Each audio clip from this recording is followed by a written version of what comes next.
¿Qué tal? Buenas tardes a todos. Mi nombre es Pablo Seca, soy de Diestro y es un placer para nosotros recibirlos acá en manos de la doctora Andrea Boccasi, ¿sí? Para un tema tan interesante como es el litio y esa delgada línea que hay entre la dosis y la toxicidad. Así que esperemos que disfruten esta charla.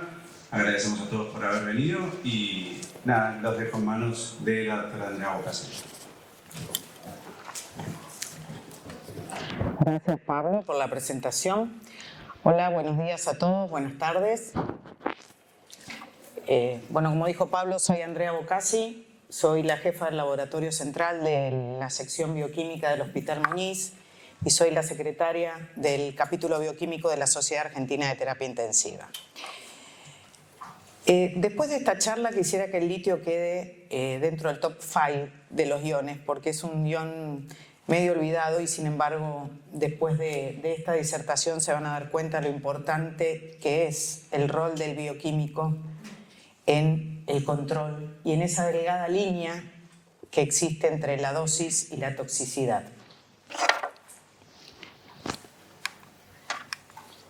Bueno, se preguntarán qué es esto. Esto es los yacimientos de litio. Somos el cuarto país a nivel mundial productores de litio, gracias a los yacimientos que tenemos en el norte argentino, en Salta, Jujuy y Catamarca, sobre todo. Esto es uno de los procesos, de las etapas del litio para su obtención. Esta es la etapa de evaporación del litio, es la evaporación solar. Este litio, posteriormente a las 4 etapas que sufre su procesamiento, es trasladado a las distintas industrias porque se le va a dar distinta utilidad. Vieron que ahora está en auge el litio. Bueno, el litio es un metal que tiene mucha utilidad en el tema de las baterías, refrigerantes, el uso en aire acondicionados. Se puede procesar como carbonato, como hidróxido o como cloruro. Pero el litio para la medicina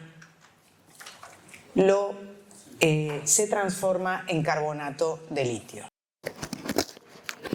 Muchos habremos visitado estos salares o salmueras, que es donde se extrae el litio. Bueno, ¿cómo fue introducido el litio a la medicina y sobre todo a la psiquiatría? Bueno, entonces les quería contar un poquito. El litio se usa desde hace antaño. Este señor es Soranos de Éfeso, que ya en el segundo siglo después de Cristo empezaba a tratar a los pacientes que sufrían manía y melancolía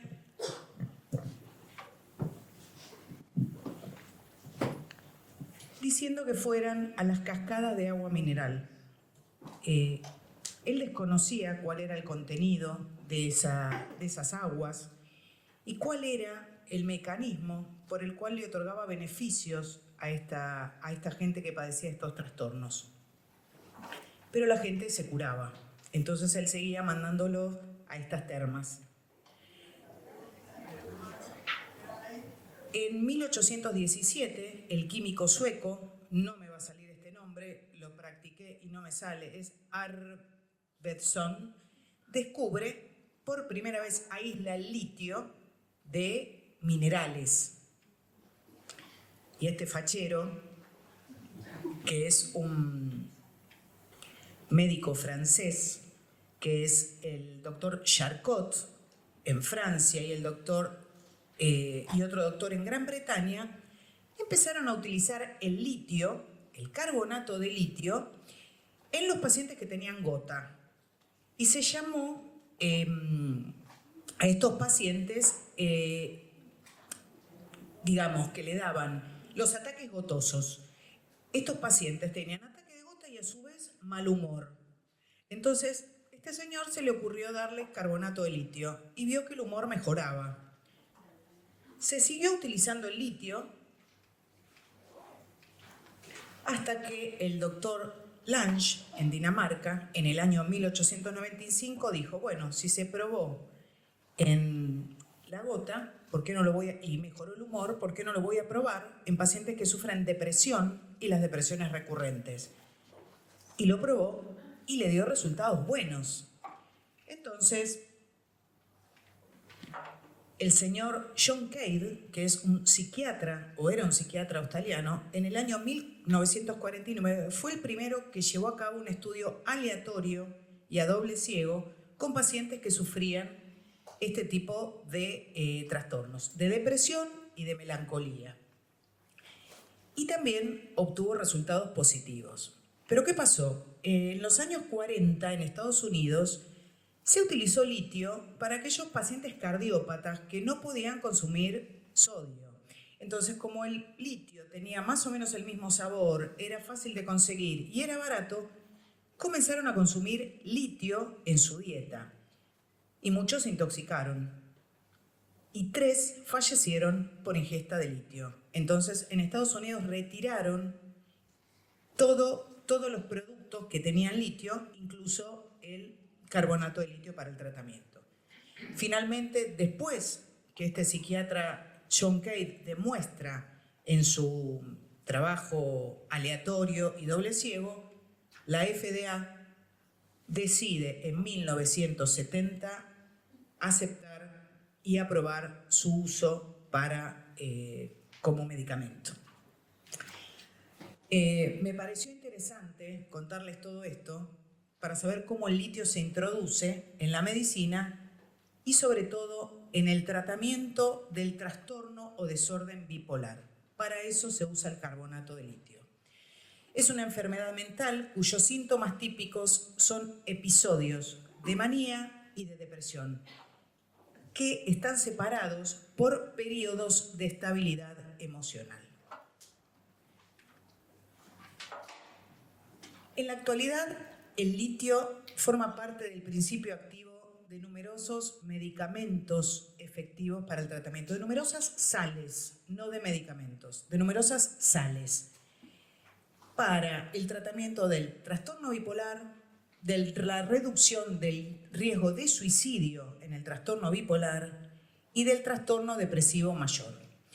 Y a pesar de que no se conoce el mecanismo exacto de cómo actúa el litio, sigue siendo el gold estándar con el que se comparan los nuevos fármacos que van surgiendo en el mercado farmacéutico como estabilizadores del estado de ánimo. ¿Cómo es la farmacodinámica del litio? Hace muchos años que se usa el litio, tiene un rango terapéutico muy estrecho, que después lo vamos a ver, y sin embargo el mecanismo de acción exacto todavía no está muy claro. Pero se cree que actúa, o se propone que actúa a 3 niveles. A un nivel macroscópico, a nivel de la neurotransmisión y a un nivel microscópico. A nivel macroscópico hay numerosos estudios que demuestran que con el tratamiento del litio hay alteraciones estructurales corticales y subcorticales en el cerebro. A nivel microscópico actúa a nivel celular e intracelular con la participación del segundo mensajero. Perdón, tomo café en vez de agua yo. Y a nivel de neurotransmisión, fíjense, este es un gráfico muy sencillo, donde se sabe que el litio tiene función sobre todo sobre la dopamina, el glutamato y el GABA, a nivel presináptico y postsináptico. ¿Qué hace el litio? Inhibe la liberación de dopamina y de glutamato a nivel presináptico e impide la acción a nivel postsináptico también de la dopamina y de la glutamina. Y a nivel del GABA, lo que hace el litio es estimular su salida a nivel presináptico y estimular su acción a nivel postsináptico. Esto es más o menos, sencillamente, el mecanismo de acción del litio en la neurotransmisión. ¿Cómo es la farmacocinética del litio? La vía de administración, la única es la oral. La administración es oral y la sal más utilizada es el carbonato de litio. En nuestro país existen dos presentaciones, 300 miligramos y 450 miligramos, pero esta de 450 miligramos se expende como XR o liberación controlada. Y esto lo que evita es que haya fluctuaciones de las concentraciones del litio en sangre, que la absorción sea más lenta y que por otro lado no haya efectos adversos gastrointestinales, que es común en los pacientes que recién se inician con el tratamiento del litio, que son las náuseas y los vómitos. Se propone, o lo que se hace, es darlo en una única toma nocturna, primero para favorecer la adherencia al tratamiento. Si se necesita dar más dosis de 1200 miligramos por día, sí, la toma no va a ser única, sino que va a ser indicada por el psiquiatra, pero en varias tomas. La absorción del litio es entre 3 y 6 horas post-administración, es rápida. Tiene una altísima biodisponibilidad, entre el 95 y el 100%. Y tiene el efecto antimaníaco, se logra a los 5 a 7 días de que el paciente inicia la toma de litio. Sin embargo, el estado estable se logra 10 a 21 días después de iniciado el tratamiento. Se distribuye uniformemente en todo el agua corporal. No se une a proteínas plasmáticas, atraviesa placenta y aparece en un 50% de la concentración en sangre en leche materna. Después veremos si la madre que toma litio tiene que seguir dando de amamantar o si el litio se quita de su tratamiento. La eliminación es fundamentalmente a través del riñón. La excreción es proporcional a su concentración plasmática. Recordemos que su vida media es de 12 a 24 horas y que filtra por el glomérulo y el 80% es reabsorbido en el túbulo contorneado proximal. Pero tenemos que tener en cuenta que al reabsorberse este litio, disminuye la reabsorción de sodio. Por lo tanto, estos pacientes pueden tener hiponatremia. Bueno, ahora vamos a entrar de lleno en lo que es el litio entre la psiquiatría y la bioquímica. Vamos a ver el monitoreo, algunas consideraciones preanalíticas, la toma de muestra, interferencias, estabilidad, metodología, los rangos terapéuticos, el tipo de intoxicación, las interacciones farmacológicas y los efectos adversos del litio. ¿Cuándo se debe dosar litio? ¿A un paciente o a nosotros si no tomamos litio? ¿Es necesario dosarlo? No. Las concentraciones que vamos a tener en sangre son infinitésimas, probablemente no detectables. Pero sí, al inicio del tratamiento, cuando hay un ajuste de dosis, cuando el paciente sufre una intoxicación, cuando hay recurrencia clínica o cuando aparecen efectos adversos que son atribuibles al tratamiento. El Consenso Argentino de Trastorno Bipolar, en el año 2023, recomienda que antes del inicio con carbonato de litio en los pacientes que así lo ameritan con trastorno bipolar, se chequee como control de laboratorio hemograma, urea, ionograma, creatinina y el cálculo de la tasa de filtrado glomerular estimada. Todo esto es el perfil renal, glucosa, perfil lipídico, calcio y TSH. Y los controles médicos, que no nos atañen a nosotros, pero sí le tienen que controlar la tensión arterial, le tienen que hacer un electrocardiograma y medir el índice de masa corporal o el peso. Porque después vamos a ver que el litio, el inconveniente es el aumento de peso. Yo no tomo litio, pero de haber leído tanto, creo que aumenté de peso. Perdón. Bueno, ¿qué es la litemia? El dosaje de litio en sangre y resulta indispensable. ¿Por qué? Porque la acción terapéutica del litio se va a correlacionar con su concentración en sangre. Si hay nivel subterapéutico, el litio no va a cumplir la función que tiene que cumplir en esta patología. Y la extracción de sangre la tenemos que hacer 12 horas después de la última toma, porque la vida media del litio es entre 12 y 24 horas. Entonces, si el paciente toma su medicación a las 10 de la noche, ustedes me van a preguntar, Andrea, ¿y a las 10 de la mañana hay que sacarle? Y sí. Entonces, habíamos dicho que el efecto antimaníaco comienza 5 a 7 días posterior al inicio del carbonato de litio, pero su efecto máximo se logra entre 10 a 21 días de iniciado el tratamiento, como cualquier psicofármaco, ¿no? ¿Y cómo son los controles? Bueno, primero se pueden chequear a los 7, 14, 21, 28 días. Una vez que el litio está estable, hay que chequearlo al tercer mes, al sexto mes, junto con urea, creatinina, ionograma. Recuerden que el litio se elimina por vía renal. Entonces es importante, además del litio, medir el perfil renal. Luego del sexto mes y hasta llegar al año, se hace cada 6 meses y después, una vez por año, se dosa litio, se vuelve a estimar la tasa de filtrado glomerular, se incorpora a este perfil la TSH y el calcio y nuevamente la balanza.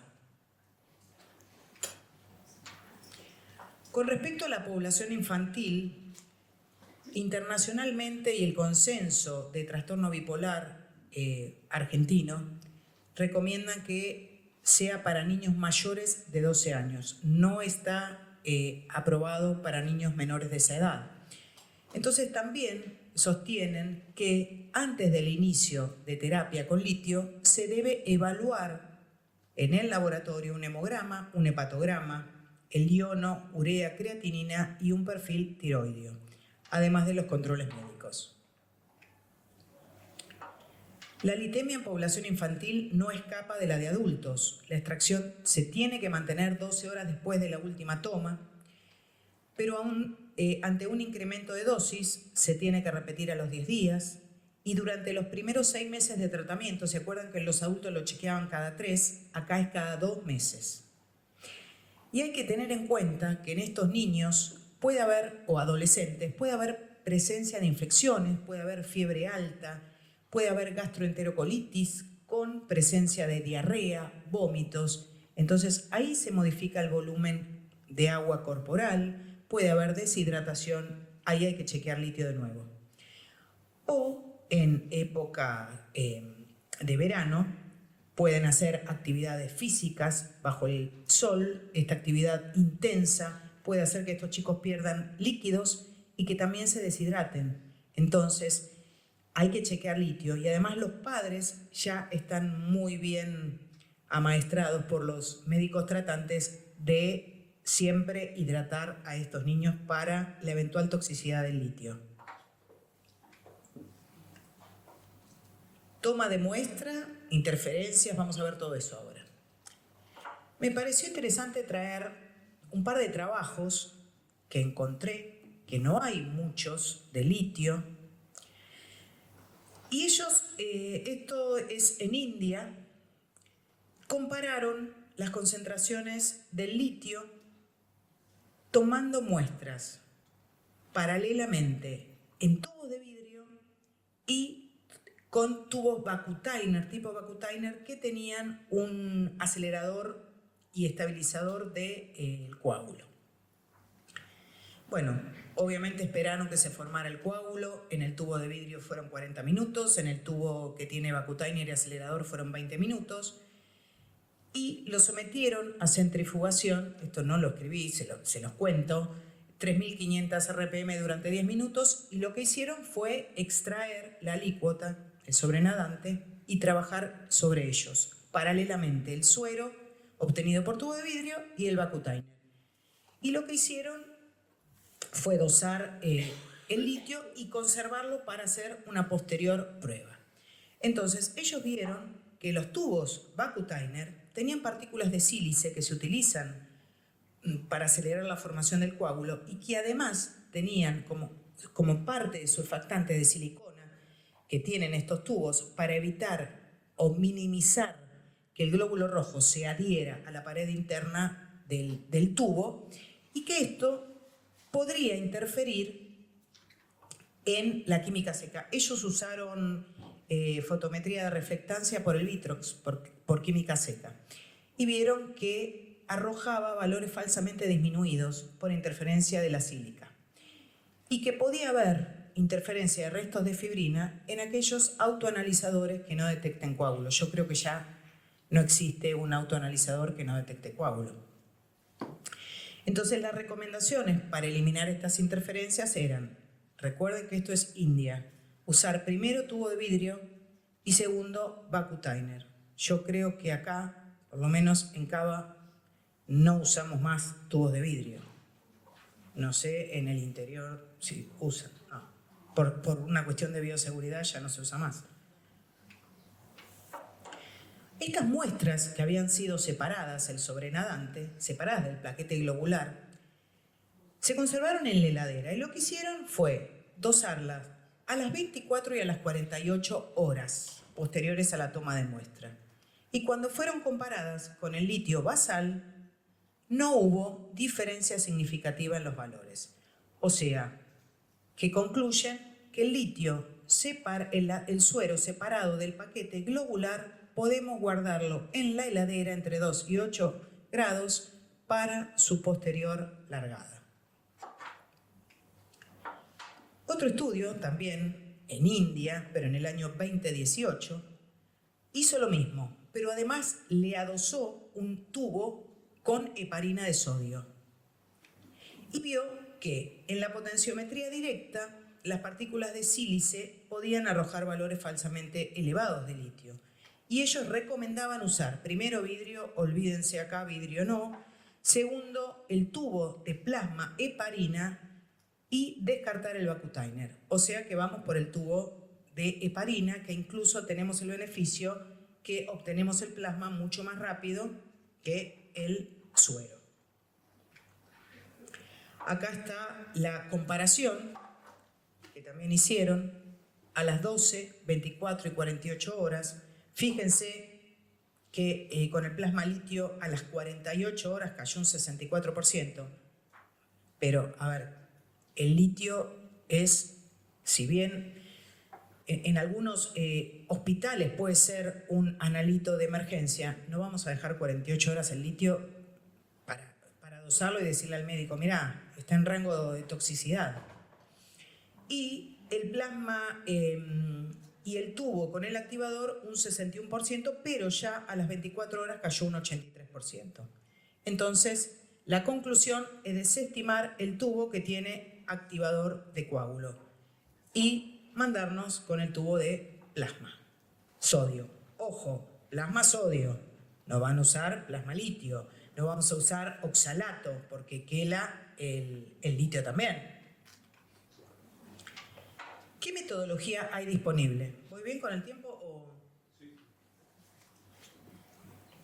Me estoy hidratando.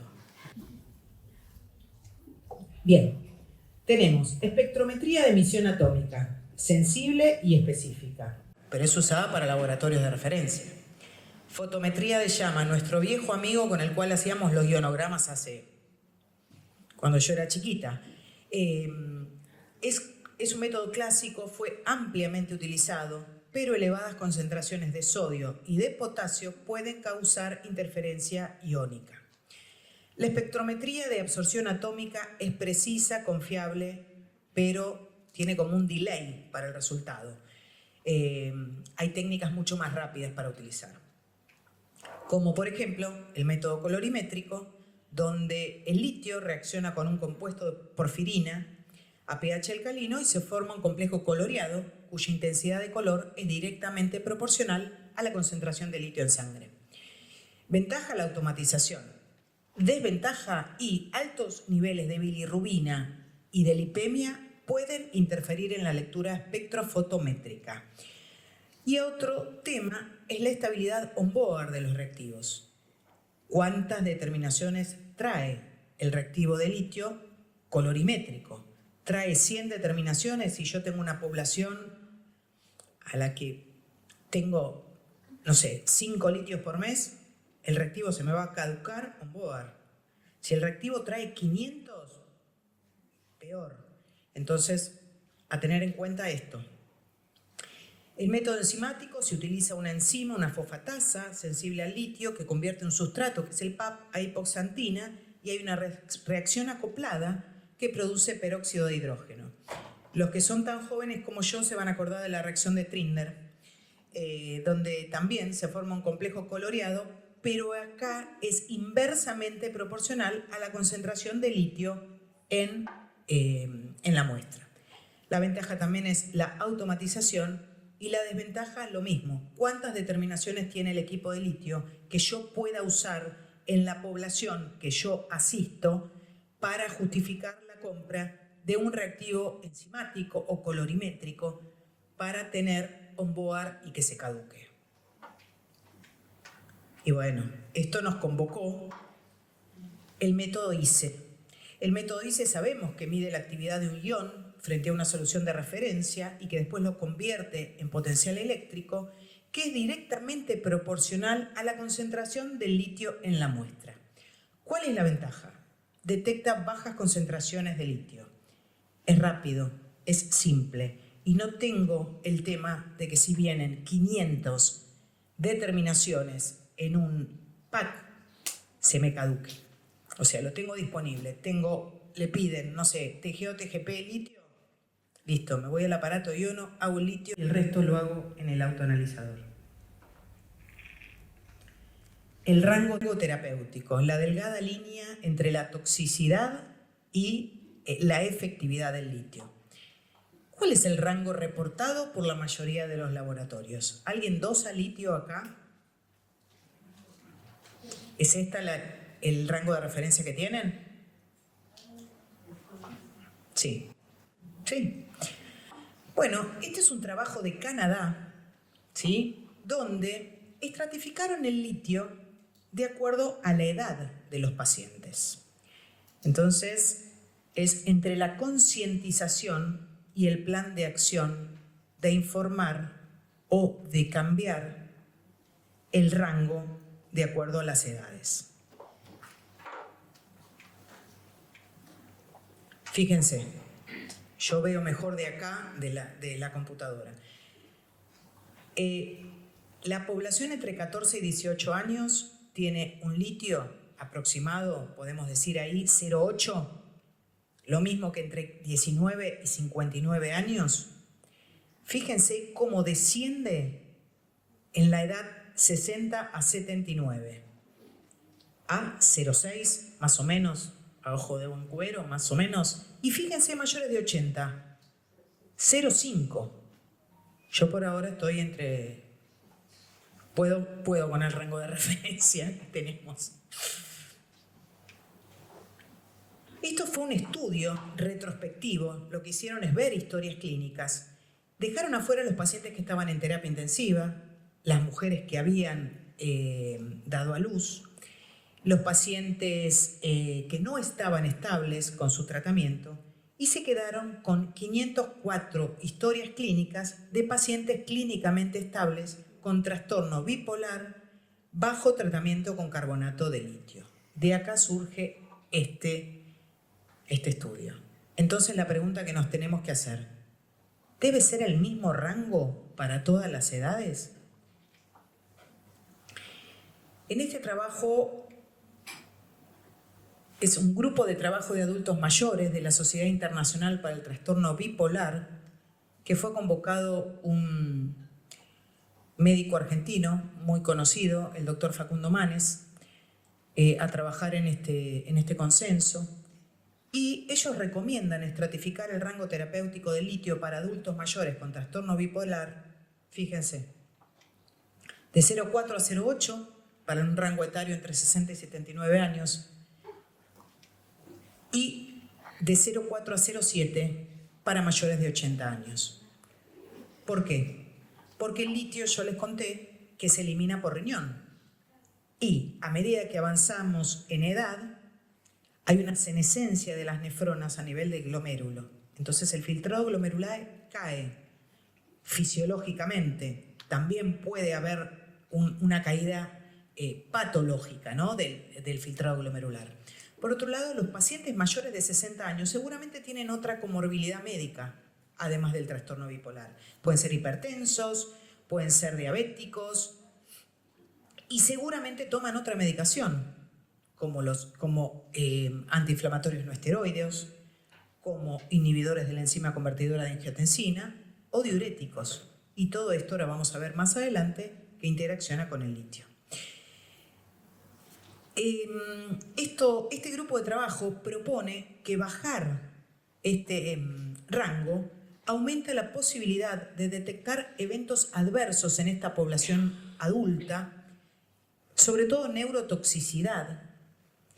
Si en el reporte del laboratorio aparece 0,6 a 1,2, puede pasar desapercibido por el médico. Todos sabemos que el médico mira el resultado que le entregamos nosotros y al lado el valor de referencia. Entonces, si el médico encuentra en un adulto un valor de 1, va a decir, no, pero hasta 1,2 está en rango. Sin embargo, 1 para un paciente mayor de 80 años puede ser tóxico. Esta es la delgada línea que nos convoca en esta charla de hoy. ¿Cuáles son los tipos de intoxicación? Hay que tener en cuenta que el litio tiene una velocidad de distribución en las células menor que la velocidad de eliminación. Por lo tanto, existen 3 perfiles de intoxicación.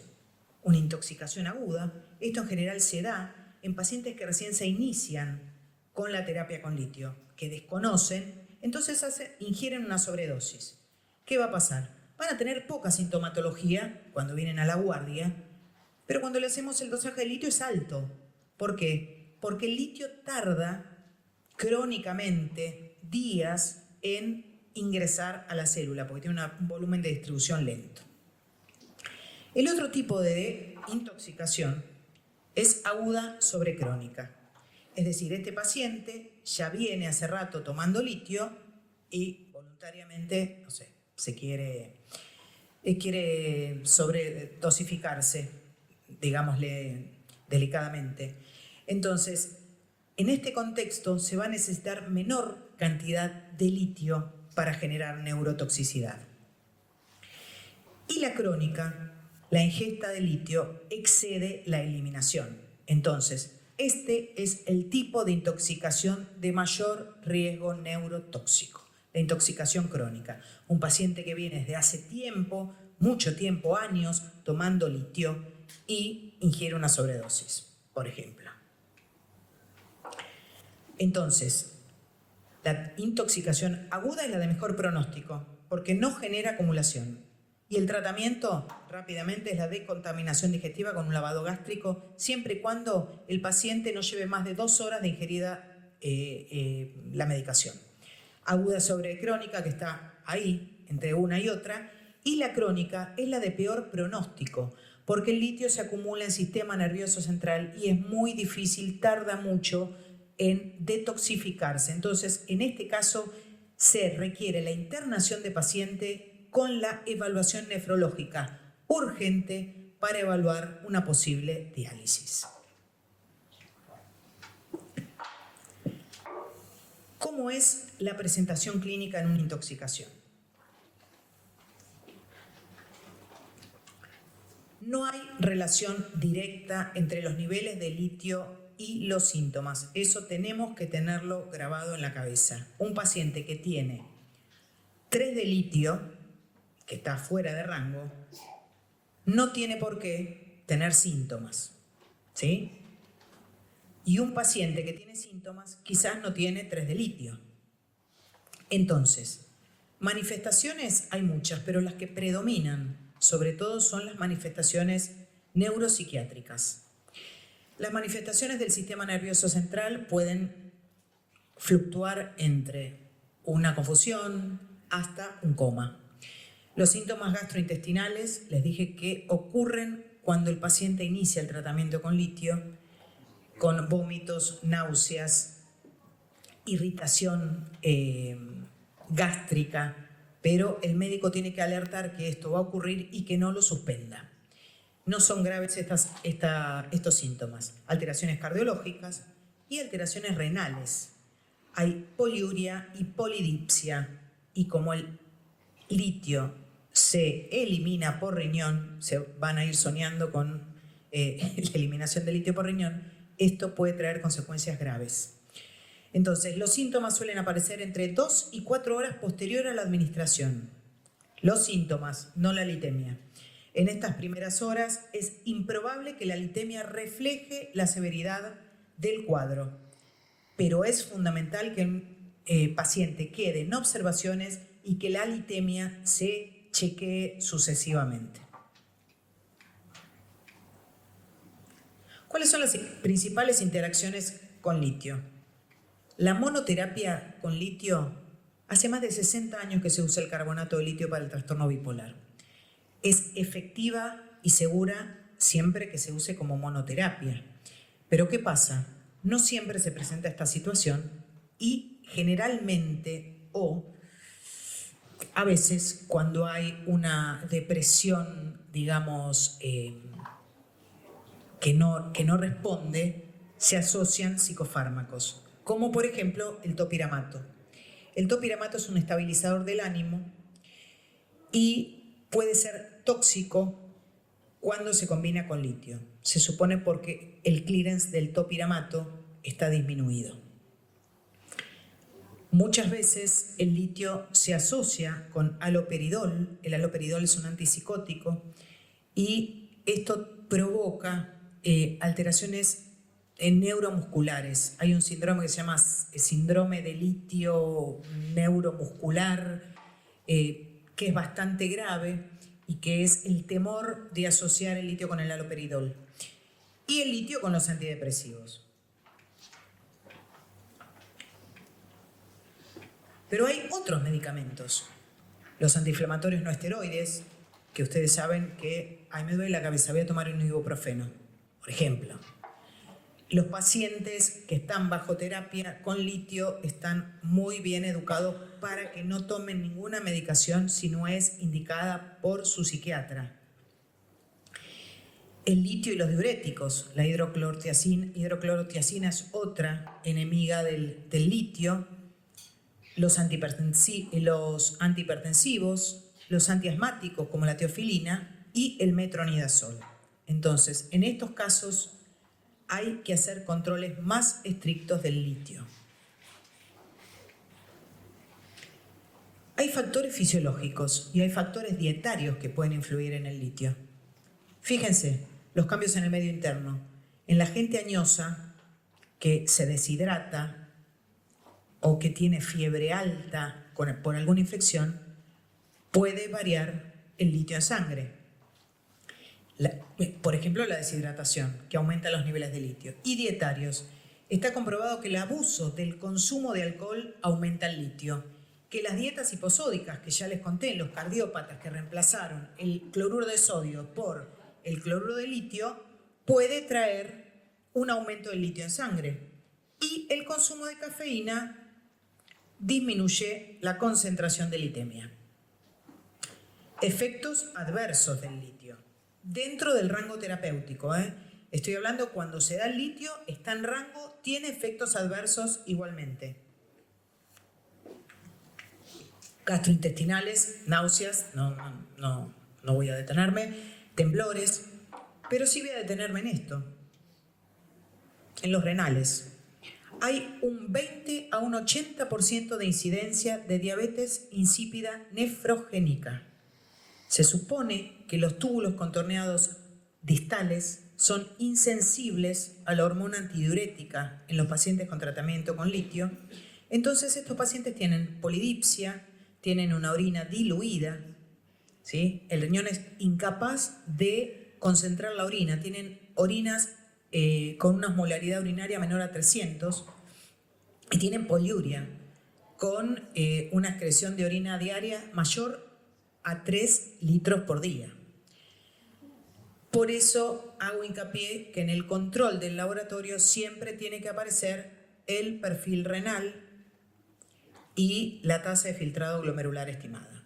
Respecto a endocrinológicos, se vio que hay hipotiroidismo y sobre todo se dan mujeres que llegan a tener TSHs mayores de 10 o anticuerpos anti-TPO positivos. En estos casos, derivación urgente a endocrinólogo. E hiperparatiroidismo. La incidencia es un 10% de pacientes que tienen aumento de calcio y a su vez aumento de PTH. Entonces, también vieron que a los 6 meses había que chequear el nivel de calcio en sangre. Dermatológicos, acné y psoriasis. La psoriasis moderada severa es una contraindicación para el inicio del tratamiento con litio. Y el aumento de peso es la causa más frecuente en el abandono del tratamiento de litio. Por eso siempre el control, cuando va al control, el médico lo tiene que pesar al paciente. Y intoxicación fuera del rango terapéutico, se habla de una intoxicación leve cuando el litio alcanza en niveles entre 1,50 y 2,49 milimol por litro miliequivalentes. Son los casos más frecuentes y generalmente no se asocian con aparición de síntomas, por todo lo que hablamos que el volumen de distribución es lento. Una intoxicación moderada, cuando el litio está entre 2,5 y 3,49 y está asociado a efectos graves. Y una intoxicación grave, estamos hablando cuando el litio supera los 3,5 milimoles por litro. Y esto es potencialmente mortal. Tenemos que recordar que la elevación del litio por encima del rango de referencia confirma el diagnóstico de intoxicación. Sin embargo, un valor de litemia normal no lo descarta. Tenemos que recordar eso. Bueno, nada más. Muchas gracias.